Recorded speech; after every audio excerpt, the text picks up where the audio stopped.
voy a, voy a grabar la clase. La clase de hoy Buenos nos días, habla doctor. de los cromosomas. ¿Ustedes están pudiendo ver la pantalla, los cromosomas? Sí, doctor, se ve. Ok, gracias.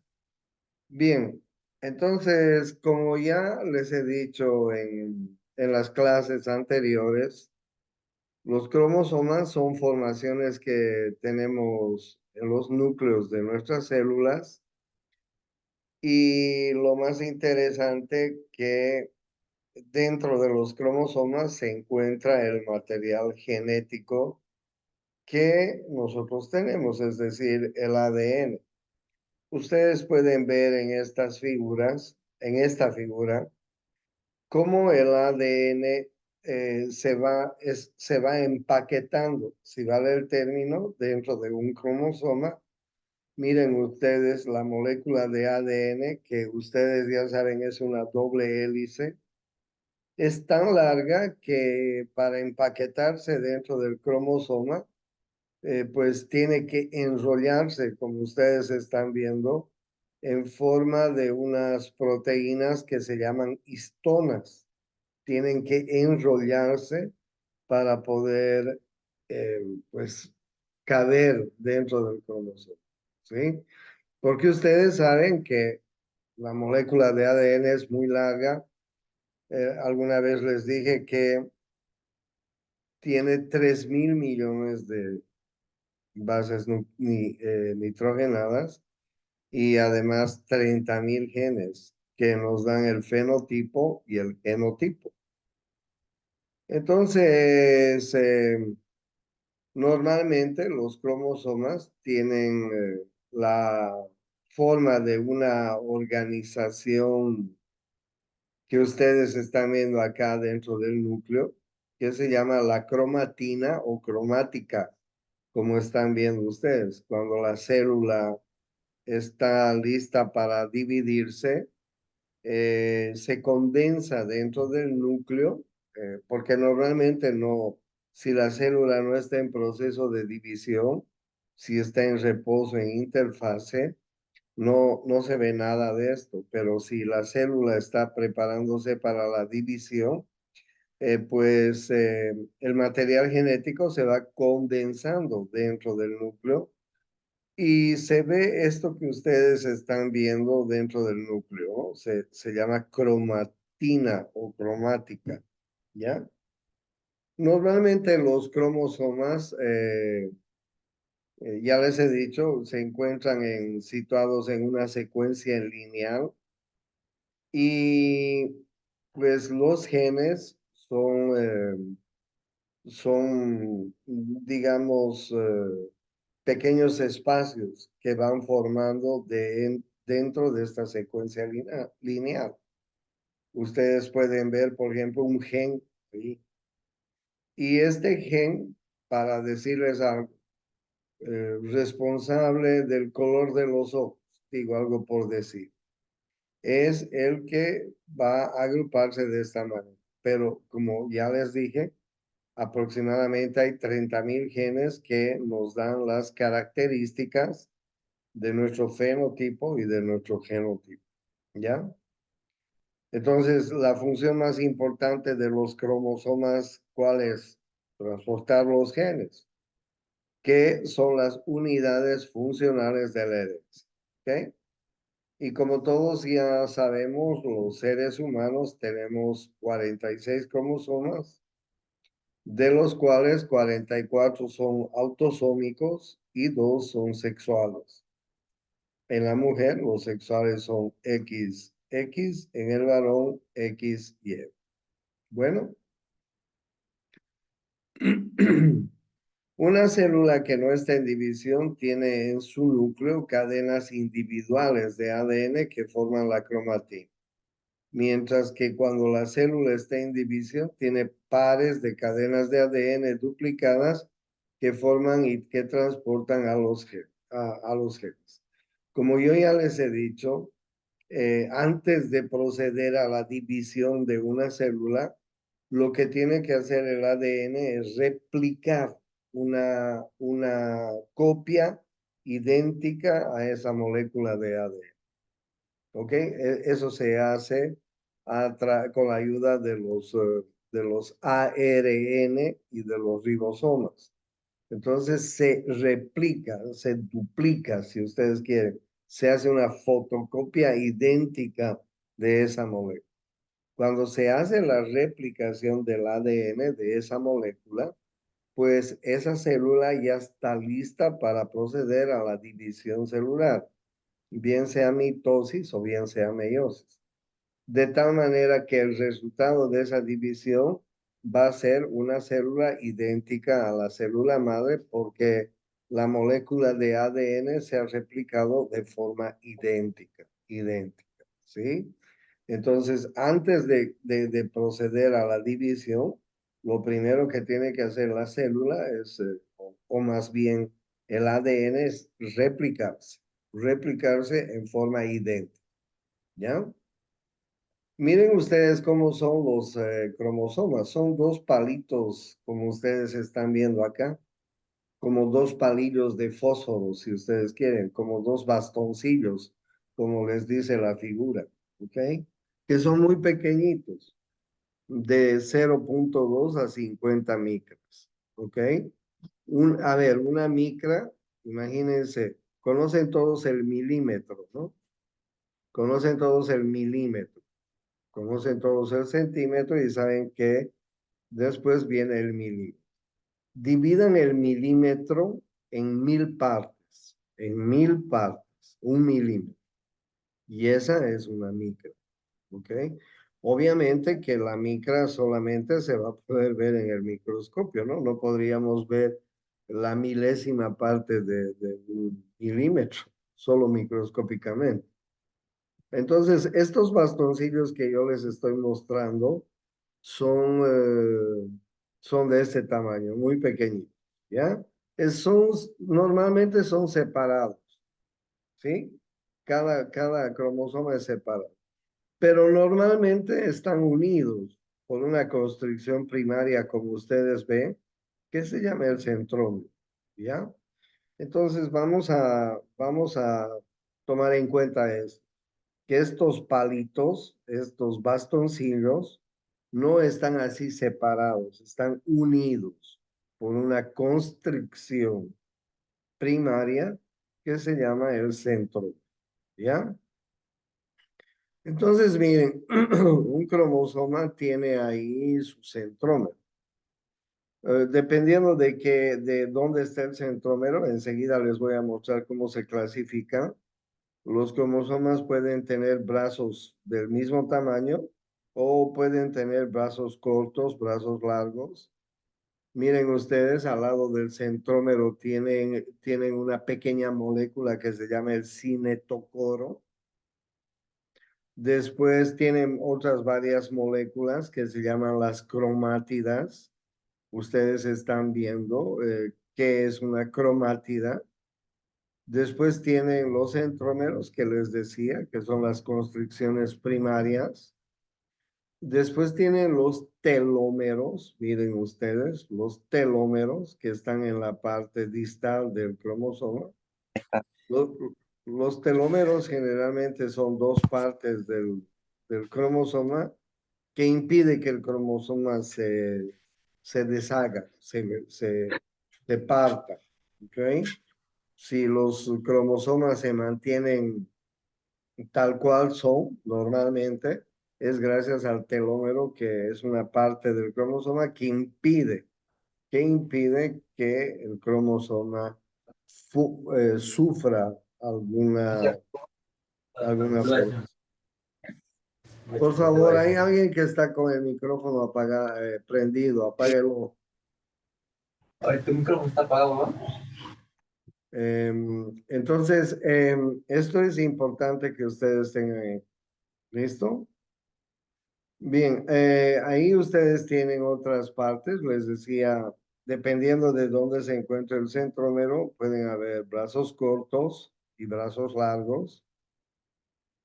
Ustedes se dan cuenta cuál es el brazo corto y cuál es el brazo largo en este cromosoma, ¿ya? Les cuento que los brazos cortos se los denomina internacionalmente como el brazo Q y los brazos largos se los denomina internacionalmente como el brazo P, ¿ya? Luego hay unas constricciones. Cada cromosoma tiene una constricción que se llama la constricción secundaria y el satélite, miren ustedes un satélite, que son pequeños restos del cromosoma que son los que normalmente van a proceder a que la molécula de ADN se replique idénticamente, ¿ya?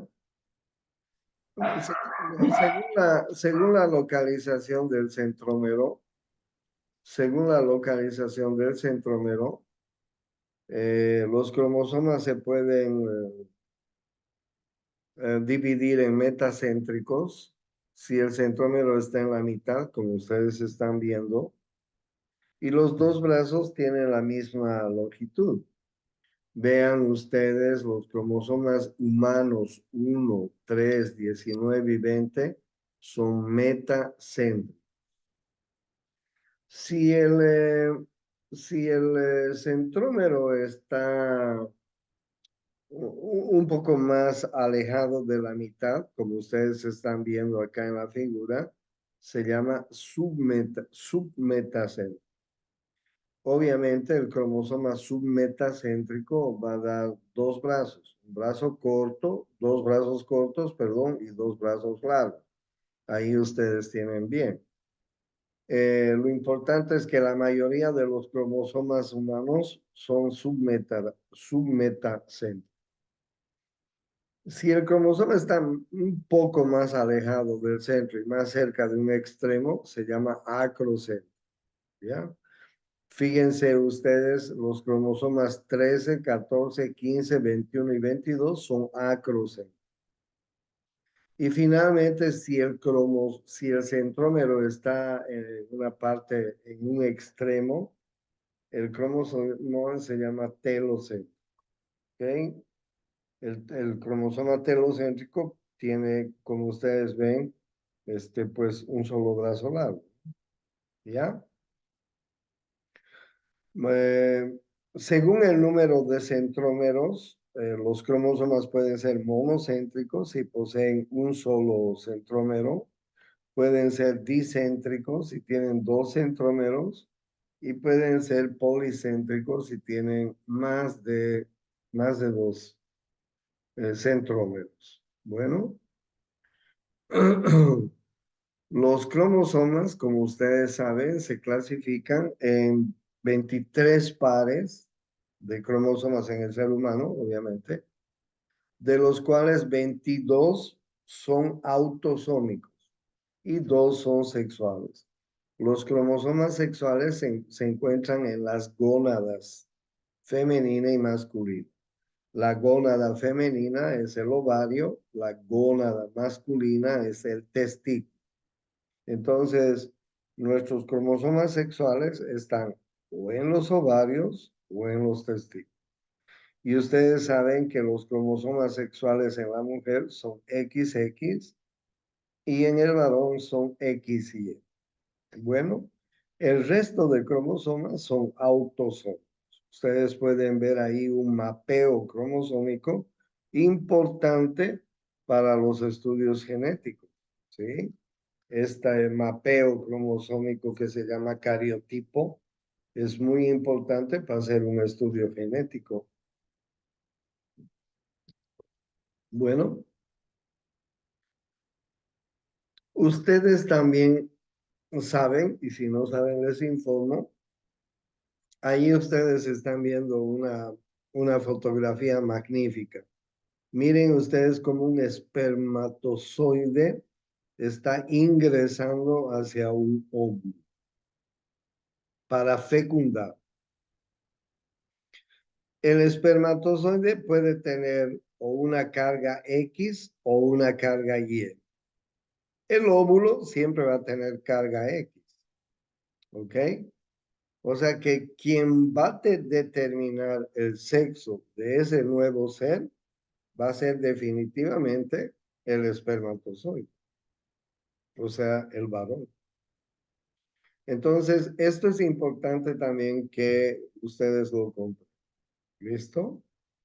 Quien determina cromosómicamente el sexo es la célula masculina, es decir, el espermatozoide, que puede tener un cromosoma X, que puede tener un cromosoma Y. Si tiene un cromosoma X, se va a unir al cromosoma X del óvulo y ese nuevo ser va a ser mujer. Si tiene un cromosoma Y, ese espermatozoide, se va a unir al cromosoma X de la mujer, del óvulo, y ese nuevo ser va a ser mujer. ¿Ya? Bueno, hay en diferentes especies, hay diferentes cariotipos, ¿no es cierto? Los científicos han definido que el cariotipo humano se ha identificado por estos cromosomas que ustedes están viendo en la figura. Los han llamado el par 1, el par 2, el par 3, hasta el par 23. El par 23 es el par sexual, como ustedes están viendo, ¿sí? En el par 23, el par sexual, ustedes pueden ver el cromosoma XX, el cromosoma XY. Ustedes saben que el cromosoma XX, que lo están viendo aquí en la figura, va a ser el representativo para que ese nuevo ser sea una niña. El cromosoma XY es el representativo para que ese nuevo ser sea un niño. ¿Ok? Los científicos definieron que se use esta nomenclatura en los seres humanos, aunque no siempre es igual, ¿no? Hay diferentes tipos de nomenclaturas que han utilizado. Por ejemplo, el XXXY comenzaron a usarlo en una mosca en sus primeras investigaciones, en la mosca drosófila. En la mosca drosófila, como ustedes pueden ver, descubrieron que en la mosca había un macho y una hembra. Y entonces los científicos los llamaron XX a la hembra, XY al macho.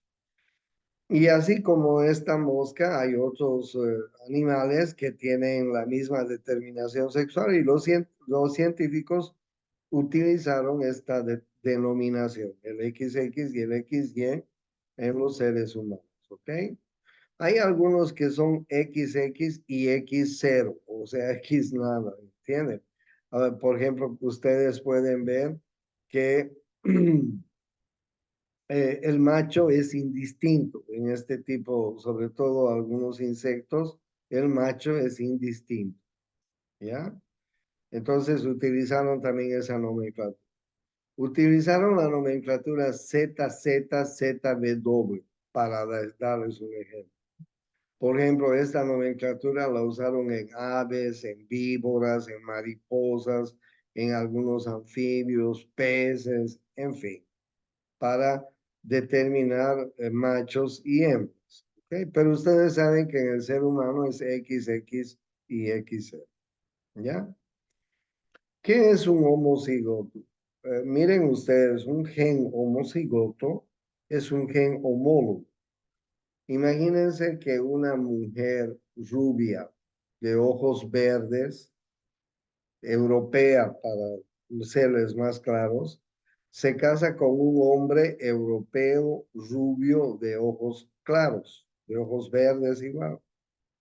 Los genes que van a determinar los ojos y los cabellos de su hijo, de esta pareja, van a ser pelo claro, pelo rubio y ojos verdes. Esos genes son homocigotos, homocigotos, ¿entienden?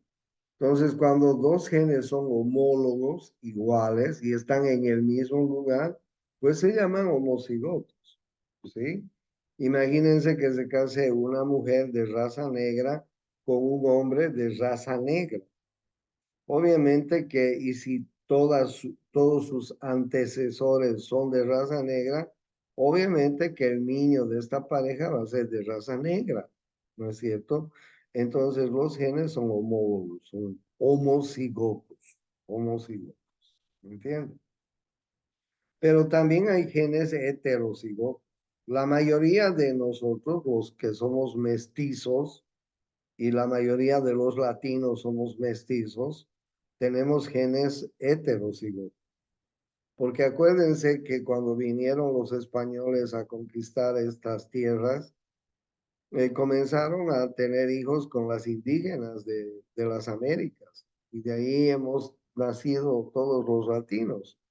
Por eso es que si ustedes van a otro continente, vayan a Asia, vayan a Europa, vayan a Estados Unidos, claramente van a notar quién es latino, porque somos pues mestizos, morenos, tenemos los mismos rasgos, casi los mismos rasgos, en fin, ¿no? Por eso es que en Estados Unidos, por ejemplo, a los que somos de Sudamérica nos dicen sudacas, para decir sudamericanos, tenemos genes heterocigotos, ¿ok? Venimos de dos razas diferentes, somos mezcla, ¿entiendes?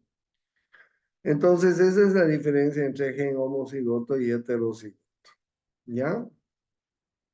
¿Qué significa herencia ligada al sexo? La herencia ligada al sexo se refiere a individuos que pueden tener algún problema que esté ligado a los cromosomas sexuales. ¿Ok?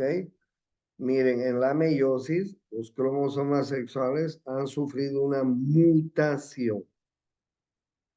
¿Ok? Por ejemplo, ahí ustedes tienen dos ejemplos de cromosomas ligados, o mejor dicho, de una mutación ligada al cromosoma X, el albinismo. El albinismo es una mutación ligada al cromosoma X. O el daltonismo. Ahí ustedes pueden ver el ejemplo de un daltónico, ¿no? El daltónico no puede distinguir el rojo y el verde. No puede distinguir. Para él es igual. O sea, la pregunta es, ¿un daltónico podría manejar en alguna ciudad del mundo con los semáforos rojo, amarillo y verde? Pues sería muy difícil para él, ¿no es cierto? No podría distinguir los colores de los semáforos, porque no distinguen el rojo y el verde. Este daltonismo, esta mutación está ligada al cromosoma X. El albinismo, por ejemplo, que es la falta del pigmento de la melanina, que es el pigmento que nos da la coloración a la piel. El albinismo también es una mutación ligada al cromosoma X. O sea, ¿pueden haber mutaciones ligadas a los cromosomas sexuales? Claro, les estoy demostrando que sí. Pueden haber mutaciones ligadas a los otros cromosomas que no son sexuales, a los autosómicos. Sí, claro, también. Enseguida les voy a mostrar. ¿Ya? Cuando hay mutaciones ligadas al cromosoma Y, esas mutaciones se llaman herencias holándricas, holándricas, ¿ok? Ha pasado algún problema en el cromosoma y a consecuencia de esa herencia holándrica se pueden producir algunas mutaciones y malformaciones que son transmitidas de padres a hijos varones, ¿ya? Entonces, hay herencia ligada al sexo, como ustedes están viendo. Y también hay herencia ligada a los otros cromosomas. Estas mutaciones pueden ser de dos tipos, numéricas y estructurales, ¿ok? Numéricas, como ustedes están viendo, implican la pérdida y o ganancia de uno o varios cromosomas. Y estructurales es que hubo un cambio en la estructura del cromosoma. Les voy a ir mostrando a continuación, ¿no? Las euploidías y las aneuploidías, por ejemplo. Las euploidías es la alteración en el número normal de dotaciones haploides de un organismo. Los individuos con euploidía presentan un número de juego de cromosomas homólogos diferentes al habitual. La euploidía puede ser de dos tipos. Monoploidía, lo que poseen los organismos haploides, significa que solo tienen un único cromosoma de cada tipo, y la poliploidía. La poseen individuos con varios juegos completos de cromosomas, que enseguida les voy a terminar de explicar.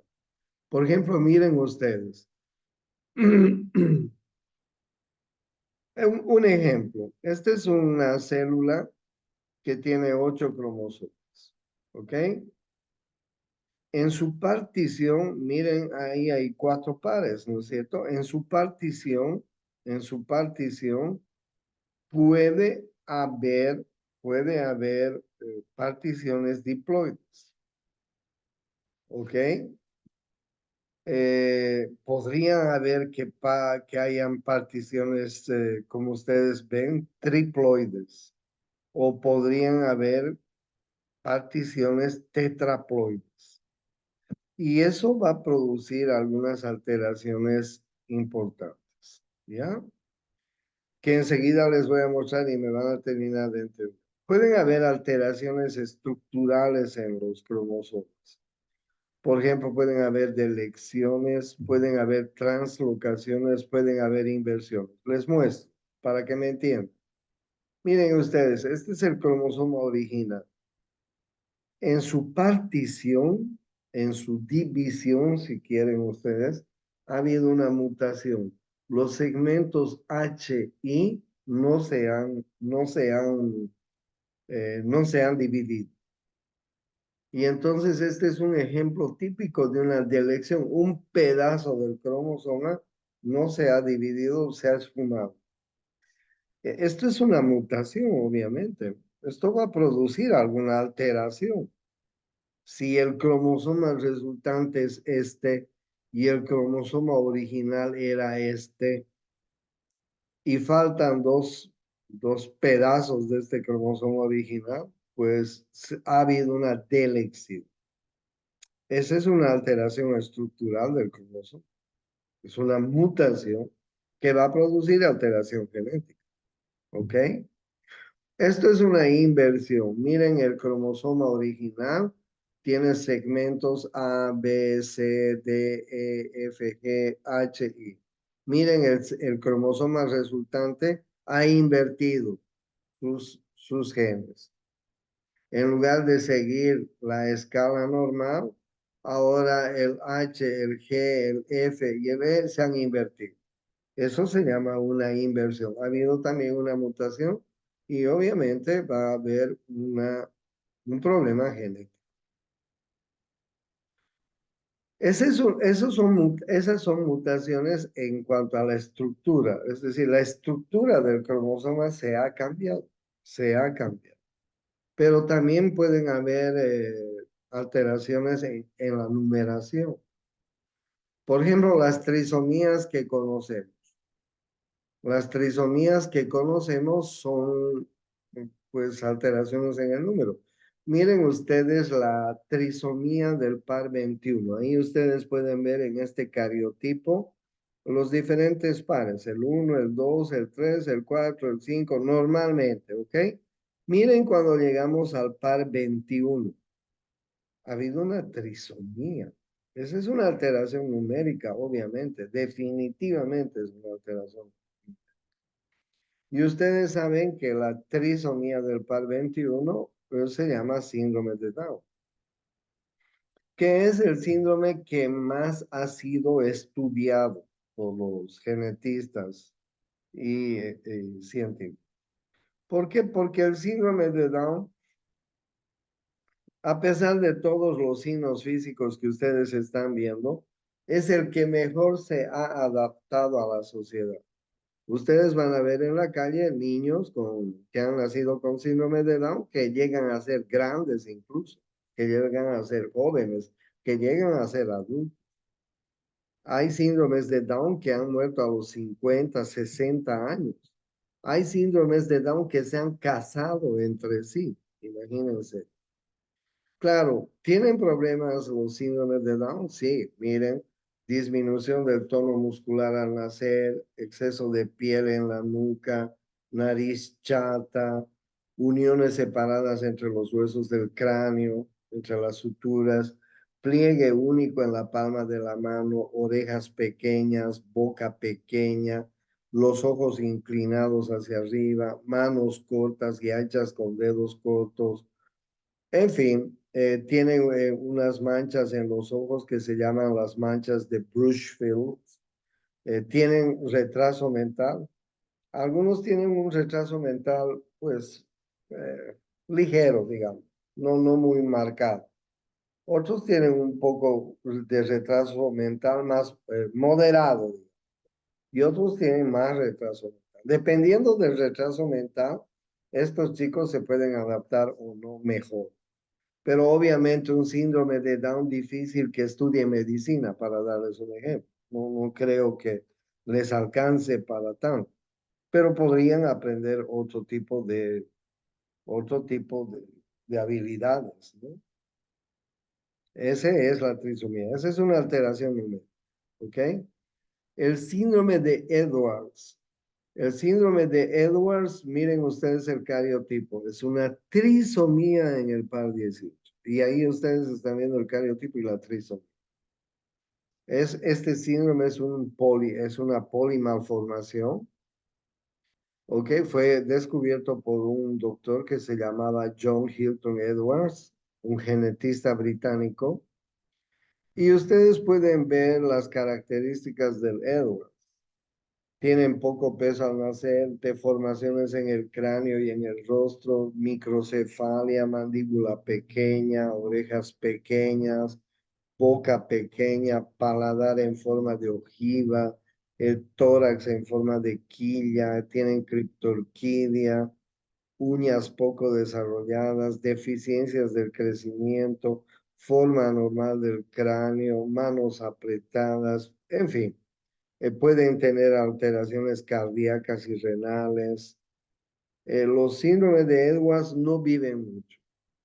He leído que pueden vivir hasta los 3, 4 años nada más. De ahí se mueren. ¿Ok? El peor es el síndrome de Patau. Es una trisomía del par 13. Ahí ustedes están viendo en el cariotipo la trisomía del par.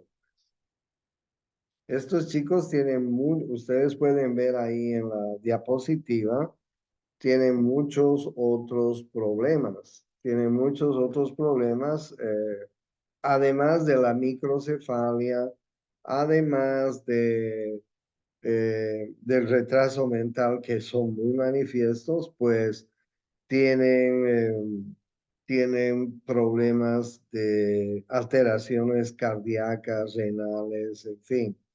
O sea, la discapacidad intelectual de un síndrome de Patau es severa. Los síndromes de Patau no llegan ni siquiera al año, por suerte, se muere. Y la mayor parte de estas mutaciones, bien sean en número, bien sean en forma de los cromosomas, son los responsables del 90% de los abortos espontáneos cuando una mujer está embarazada. ¿Por qué se produce un aborto espontáneo en una mujer embarazada? No por nada.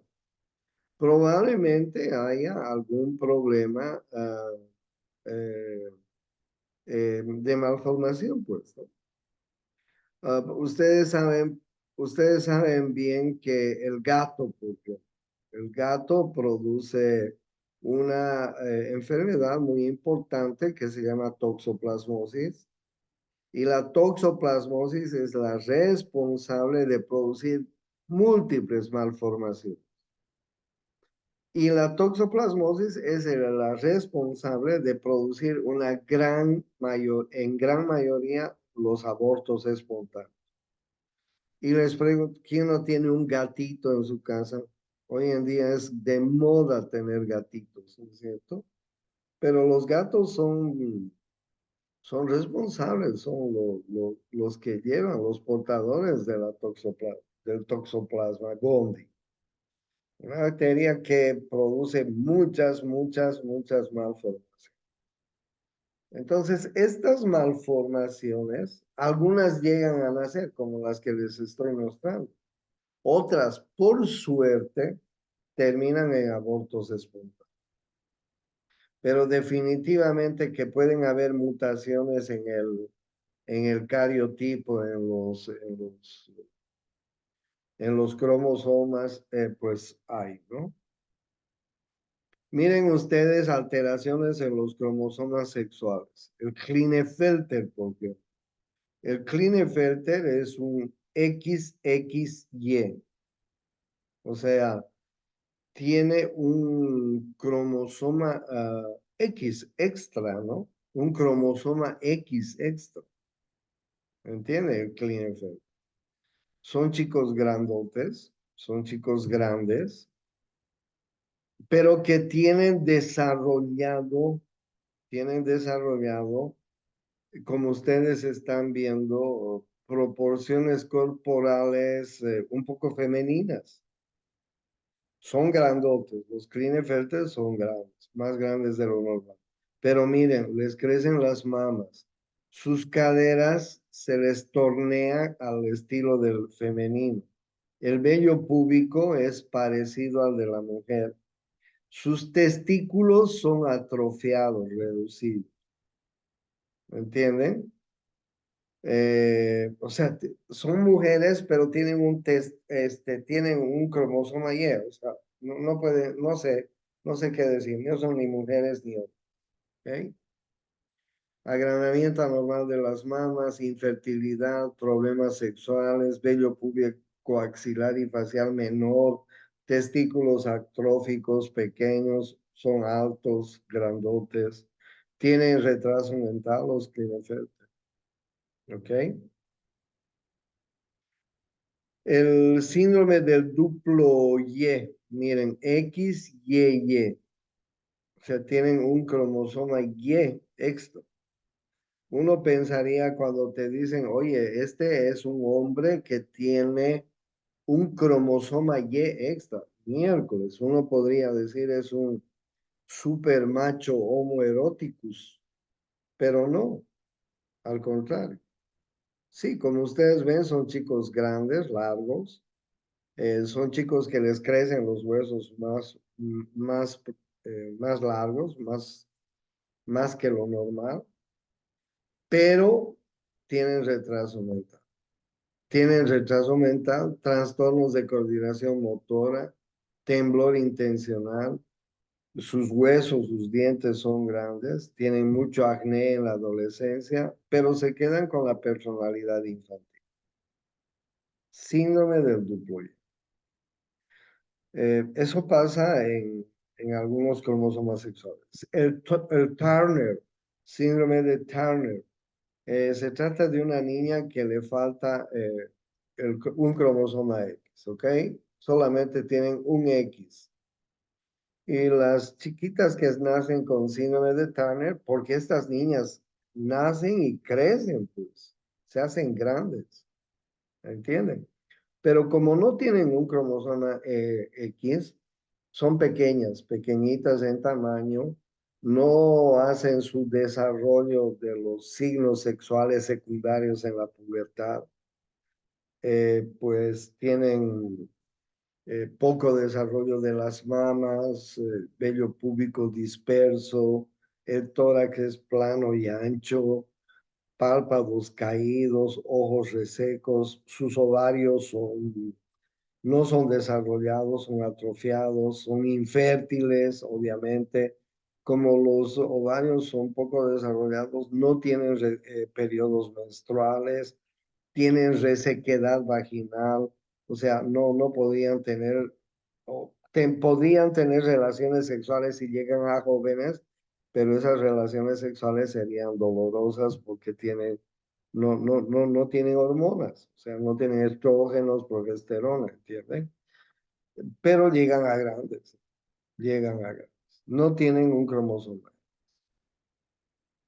El síndrome del triple X. El síndrome del triple X es un cromosoma X en exceso. ¿Ya?